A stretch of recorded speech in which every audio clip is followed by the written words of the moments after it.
ओम शांति। सभी जोर से बोलेंगे ओम शांति, ओम शांति, ओम शांति।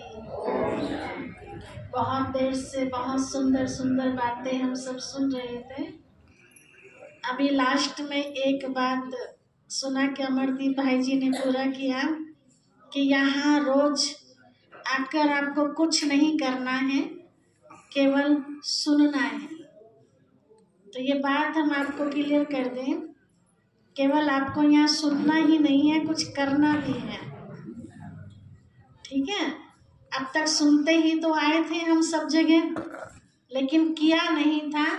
इसीलिए हमारे पास जो प्राप्तियां होनी चाहिए उस प्राप्ति से हम वंचित रहे। तो क्या करना है? अभी भाई जी की बात सुनकर मुझे कुछ याद आ रहा था। सबसे पहले जो सतवीर भाई जी यहाँ बैठे थे, उनकी सत्य घटना है ये। एक बार कहीं ऐसे प्रोग्राम चल रहा था, जैसे आप सब प्रोग्राम में बैठे हैं, तो भाई जी की अंदर बहुत उत्कंठा होता है, बहुत कुछ सुनाने का, लेकिन समय कम होता है। तो भाई जी ऐसे पूछ बैठे, भाई किसी को कुछ पूछना है सभा में से? तो किसी एक ने हाथ खड़ा किया, हाँ जी हम पूछेंगे। तो पूछा, अच्छा पूछिए क्या पूछना है? तो सभा में से कोई भाई खड़े हुए, पीछे तक आवाज आ रही है? आ रही है? तो ध्यान से सुनिएगा। किसी ने कोई प्रश्न पूछा, वो क्या था? तो किसी भाई ने कहा, भाई जी आप मुझे इस बात का जवाब दीजिए, आपके यहाँ ओम शांति संस्था में जितने लोग भी जुड़ते हैं ना, उन सबका दिमाग चल जाता है, ऐसा क्यों? क्या पूछा उन्होंने? जो भी आपके ओम शांति संस्था से जुड़ता है उन सबका दिमाग चल जाता है। तो भाई जी ने बड़े उमंग उत्साह के साथ बड़े फलक से जवाब दिया कि भाई जी आपने बिल्कुल ठीक कहा, जो भी हमारी संस्था से जुड़ता है उसका दिमाग चल जाता है, और जब नहीं जुड़ता उसका दिमाग ठप रहता है। समझ में आई बात? कि अब तक हमने सुना तो बहुत है, लेकिन किसी ने दिमाग चलाया? कि शास्त्र में हम ये सुन रहे हैं, ये पढ़ रहे हैं, कहीं गुरु मंत्र ले रहे हैं जाके, कहीं गुरु जी के चरणों में झुक रहे हैं, कहीं देवी माँ के पीछे हम इतने इतने दिन व्रत रखते हैं, भूखे प्यासे रहते हैं, आखिर इसका पीछे क्या राज है? कभी दिमाग चलाया? नहीं चलाया ना।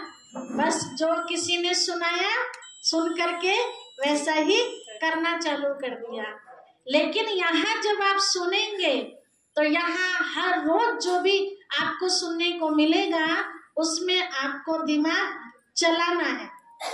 चलाना मतलब विचार करना है कि आज तक आप क्या सुनते आए थे और आज आपको क्या सुनने को मिल रहा है। तो दिमाग चलाने से तेज होगा या ठप होगा? तेज होगा। तो कौन चाहते दिमाग हमारा चलता रहे, तेज होता रहे, या कहेंगे दिमाग बस ठप हो जाए? कोई नहीं चाहेगा ना। तो यहाँ दिमाग तेज करने की पढ़ाई होती है। ठीक है, अभी तक दिमाग रुका हुआ था। तो दो तरह से दिमाग चलते हैं ना, एक तो दिमाग हाई फाई बन जाता है और एक दूसरे तरह से दिमाग चलता है। वो कैसे? कई देखे होंगे आपने स्टेशनों पे, आपके गांव में भी हो क्या पता, एक दो है ना, जिन्हें कोई होश नहीं रहता है अपनी लाइफ का। तो यहाँ ज्ञान के सागर शिव पिता परमात्मा का डायरेक्ट ज्ञान आपको दिया जाएगा।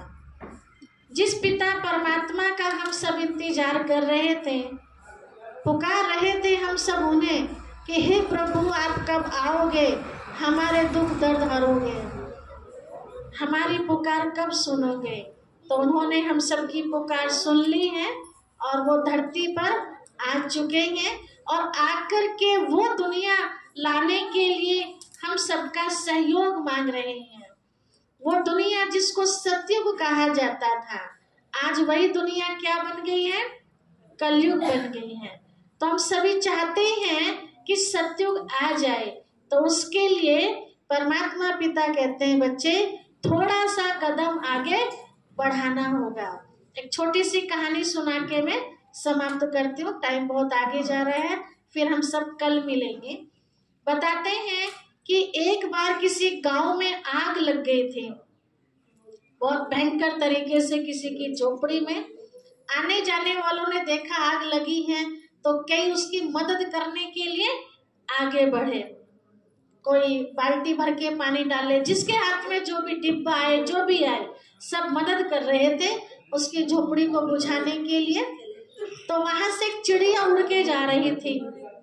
उस चिड़िया ने ये सीन देखा कि आग लग गई इतनी भयंकर, पता नहीं बेचारे का कुछ बचेगा या नहीं बचेगा, सब इतनी मेहनत कर रहे हैं आग को बुझाने में, चलो मैं भी थोड़ी मदद। चिड़िया क्या मदद कर सकती है आग बुझाने में? डिब्बा उठा नहीं सकती, कुछ और नहीं उठा सकती। तो जो पानी वेस्ट बह रहा था तो चोंच में पानी भरती, वहां से उड़ती और जहां आग लगी वहां चोंच जाके खोल देती, बार बार वहां से पानी भरती और वहां छोड़ती।